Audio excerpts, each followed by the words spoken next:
Happy Divine Mercy Sunday. What a beautiful day it is.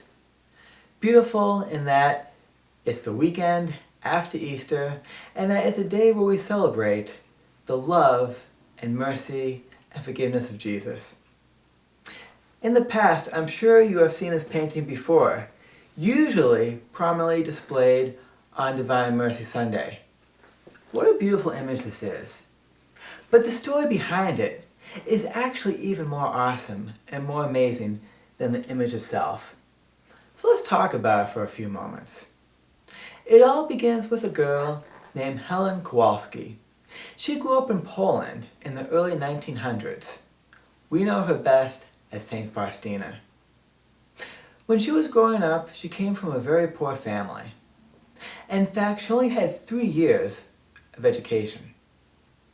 However, she had a deep and wonderful faith, and she herself had a very merciful heart. Well, as life went on, she got the call to enter the Sisters of Our Lady of Mercy. And she entered.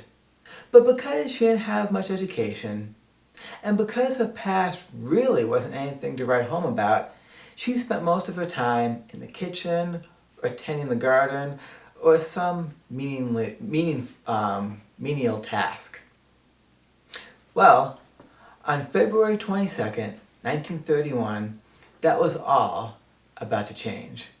For on that evening, she was up in her room, and all of a sudden she saw a light, and she saw Jesus appear to her in a white garment. And he came with a message and a mission. He came to present not just to her, but to everyone, his mercy, his divine mercy straight from his heart.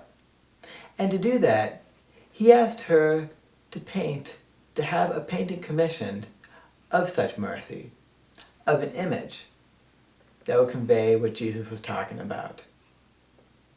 And so, St. Faustina did just that. And it actually took a couple of attempts for this painting to come into its final form. But this painting is chock full of meaning, for Jesus himself explained to her what he wanted in this. Let's take a look. The first thing Jesus said was that he wanted 2 rays to come straight from his heart, a red and a white. And these rays were to mean a couple of things. The white ray was meant for the righteousness of souls, as in it is baptism and the mercy of Jesus that makes souls righteous, that makes them pure. And this is what Jesus has to offer. Jesus told her that the red ray is for his blood, and that his blood he shed for all of us is the life of all souls. And of course, taken together, we see water and wine, the Eucharist, and we see what Jesus did for us through his passion, death, and resurrection that we celebrate during this Easter season. And of course, together they make up the Eucharist, as well as track back to baptism. If we go to the bottom of the painting, we'll see the quote that says, "Jesus, I trust in you." Jesus explicitly said to her he wanted this quote at the bottom of the painting. Let's look at a few other things. Let's look at the face of Jesus, his gaze, and his eyes. All at once, they convey power and protection, but in a loving, merciful, and gentle way. And we can look at Jesus is pointing to his heart, for that's where his love and mercy flows. And then if we look at the halo around his head, symbolizing the resurrection, the glorified Jesus, the heavenly Jesus, Jesus, the Son of God. This whole painting is meant to express that his love and mercy is for all of us, and we're called to partake of it.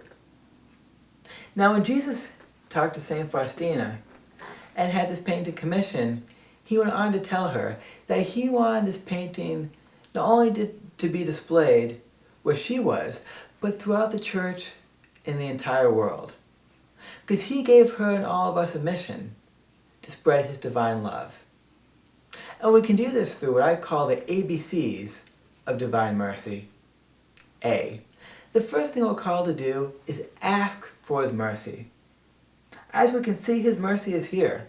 It's always been here, and always will be here. But to truly partake of it, we have to ask, to say, Jesus, I love you. Please forgive me. Please show me your mercy. And when we ask, it is for all of us, no exceptions. B.